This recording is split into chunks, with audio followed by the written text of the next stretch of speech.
कहानी शुरू होती है ऑस्ट्रेलिया के सेंट जॉन स्कूल से, जहाँ पर हम जेनी नाम की लड़की को देखते हैं। उसके साथ उसका छोटा भाई जॉन भी वहाँ पढ़ाई करता है। वहीं दूसरी तरफ उसके डैड को देखते हैं जो एक शेयर ट्रेडर हैं और वो तीनों उसी टाउन में रहते हैं। लेकिन उसके डैड कुछ दिनों से काफ़ी परेशान है। उनके ऊपर बहुत सी कंपनियों के लोन हैं और कुछ दिन पहले ही उनका डिवोर्स भी हुआ है। और हर रोज़ की तरह वो जेनी और जॉन को लेकर स्कूल जाते हैं, पर आज इन लोगों का प्लान था कि ये साथ में शहर से दूर जाकर टाइम स्पेंड करेंगे। अब डैड उन्हें ऑस्ट्रेलिया के डिजर्ट में ले जाते हैं और चलते चलते वो काफ़ी अंदर तक पहुंच जाते हैं। पर आज जेनी को उसके डैड का बर्ताव कुछ ठीक नहीं लग रहा है। वो काफ़ी चुप से हैं और बार बार गाड़ी को रोक रहे हैं, पर वो ज्यादा गौर नहीं करती क्योंकि वो आए दिन ऐसे बर्ताव करते रहते हैं। तभी जॉन कार से उतरकर भागने लगता है तो डैड कहते हैं कि हम लोग यहीं पे अपना कैंप लगाएंगे और सारा सामान लेकर बाहर चली जाओ। तो जेनी उनकी बताई हुई जगह पे सामान रखना शुरू कर देती है, पर कुछ देर बाद वो नोटिस करती है कि डैड जॉन के ऊपर बंदूक से निशाना लगा रहे हैं और गोलियां भी चला रहे हैं। वो फौरन अपने भाई के पास जाती है और वहां से हटाती है, जिससे ये निशाना चूक जाता है। अब उनके डैड ऐसा क्यों कर रहे हैं ये तो उससे नहीं पता है, पर वो अपने भाई की जान बचाने के लिए उसे दूर ले जाने लगती है। वहीं हम उसके डैड को देखते हैं जिन्होंने पूरी कार में आग लगा दी थी और साथ में खुद को गोली भी मार ली थी।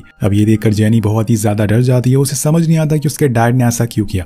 तो शायद दोस्तों उसके डैड के ऊपर बहुत ही ज्यादा कर्जा था, जिसकी वजह से परेशान होकर उन्होंने खुद की जान ले ली। पर जॉन काफी छोटा था, ये सब चीजें समझने के लिए उसे वक्त लग रहा था। शायद वो लोग उसके साथ कोई गेम खेल रहे थे, पर अब वो जाए तो जाए कहाँ। उन्हें तो यहाँ का रास्ता भी पता नहीं है और कार भी जल चुकी है। दूर दूर तक कोई दिखाई नहीं दे रहा है। पर जेनी वो सारे खाने का सामान जो वो अपने साथ लेकर आई थी उन्हें लेकर अनजान दिशा की तरफ बढ़ने लगती है।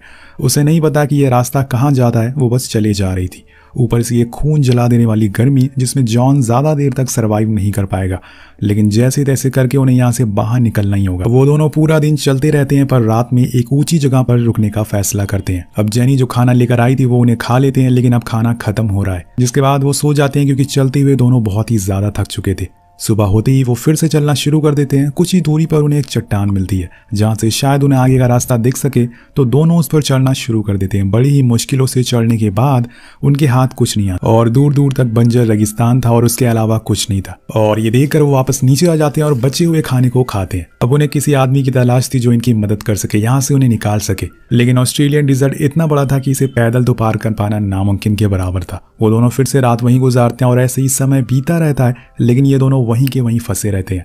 इन्हें कुछ समझ नहीं आता कि आखिर किस दिशा में जाए। और यहाँ जेनी की हालत अब खराब होने लगी थी, लेकिन उससे ज्यादा तो जॉन बीमार पड़ गया था पानी ना मिलने की वजह से। उसके शरीर में जान खत्म हो गई थी, जिस वजह से वो वहीं गिर जाता है और हार मान लेता है। वो अपने भाई को कंधे पर बैठा लेती है और फिर आगे बढ़ने लगती है, पर वो भी अब थक चुकी थी। उसके चेहरे की स्किन फटना शुरू हो गई थी इतनी धूप की वजह से। लेकिन कुछ देर बाद उसे दूर एक पेड़ दिखाई देता है जिसके पास कुछ घास उगी हुई थी। अब उसके दिमाग में आता है कि अगर पेड़ है तो जरूर वहां पे पानी भी होगा। तो वो दोनों फौरन वहां भागते हुए जाते हैं और जेनी का शक सही निकलता है। वहां पे पानी मौजूद था और साथ में पेड़ पर फल भी लगे हुए थे। उसके दिमाग में एक चीज आती है कि क्या ये जहरीले हो सकते हैं, लेकिन जब वो उन फलों को पंछियों को खाते हुए देखती है तो समझ जाती है कि ये सेफ है। जिसके बाद वो दोनों नहाते हैं और उसी फलों को खाकर अपनी भूख मिटाते हैं। और सबसे अहम बात, पानी जो कि बहुत ही ज्यादा पीते हैं और टेंट लगाकर आराम करने लगते हैं। लेकिन उन दोनों का दिल तब टूटता है जब वो अगले दिन उठकर देखते हैं कि वहां का पानी सूख चुका है और सारे फल गिरकर खराब हो चुके हैं। तो जॉन अपनी बहन से कहता है कि शायद गॉड हमसे खुश नहीं है, इसलिए उन्होंने हमसे पानी वापस ले लिया है। लेकिन वो एक बड़ी बहन होने के नाते उसे दिलासा देती है कि कुछ ही देर की बात है, सब कुछ ठीक हो जाएगा। पर कहीं न कहीं उसे भी पता था कि यहाँ से निकल पाना कितना ज्यादा मुश्किल है। जॉन जेनी से पूछता है कि आज हम किस दिशा की तरफ जाएंगे, पर वो कुछ जवाब नहीं देती। असल में उसकी आधी जान तो वैसे ही निकल चुकी थी। तो जेनी कहती है कि हम यहीं पर रुकेंगे। अब धीरे धीरे समय बीत जाता और 1 से 2 दिन हो जाते हैं, पर कोई नहीं आता। और इस बीहड़ जंगल में कौन मरने के लिए आएगा। लेकिन एक दिन एक चमत्कार होता है। सामने से जेनी को कोई इंसान जैसा शरीर दिखता है। उसके हाथों में किसी तरह का हथियार था।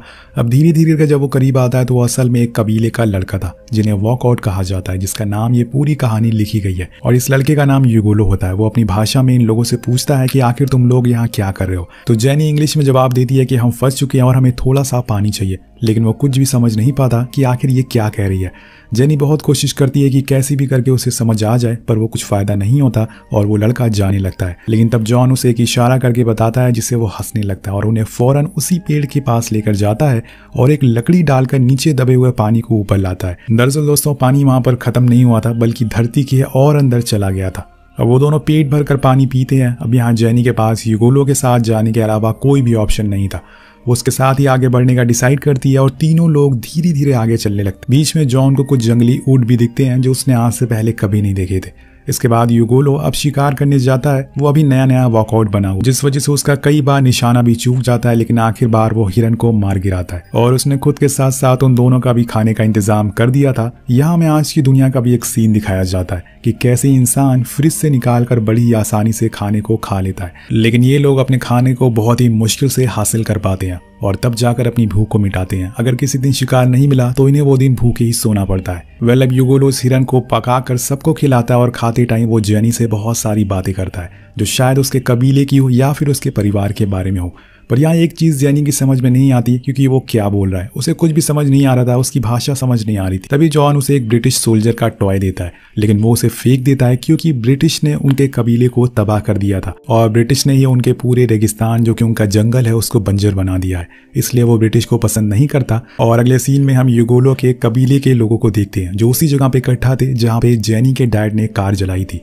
वो उस कार को बहुत ही गौर से देख रहे थे कि आखिर ये क्या चीज। यहाँ जॉन और यूगोलो दोनों आपस में बहुत खेलते हैं और उन दोनों की जोड़ी अच्छी जमती है। कुछ समय बाद अंधेरा हो जाता है और जॉन सो जाता है। तो जेनी की आज यहाँ 6वीं रात है।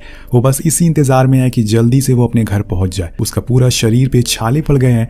और इसी समय हम यूगोलो को भी देखते हैं, जो सोता नहीं है और दूर जाकर एक पहाड़ पर खड़ा रहता है। वो किसी तरह की प्रार्थना कर रहा था। अब नेक्स्ट डे हमें एक जगह दिखाई जाती है जहाँ शायद किसी कंपनी द्वारा पेड़ काटे गए थे, जिसकी वजह से वहाँ बहुत सारा पानी जमा हो गया था और इसी पानी की वजह से वहाँ बाढ़ आ गई थी। अब ये तीनों लोग वहीं रुकते हैं। तभी जेनी देखती है कि जॉन की पीठ पर छाले निकल आए हैं, पर यूगोलो को इस चीज का इलाज पता होता है। वो एक जानवर को मारता है और फिर उसके गर्म खून को उसके पूरी पीठ पर लगा देता है, जिससे जॉन को थोड़ा आराम मिलता है। और इसके बाद फिर से वो तीनों आगे बढ़ना शुरू करते हैं। समय के बीतने के साथ साथ अब जेनी भी इस जगह पर रहना सीख गई थी।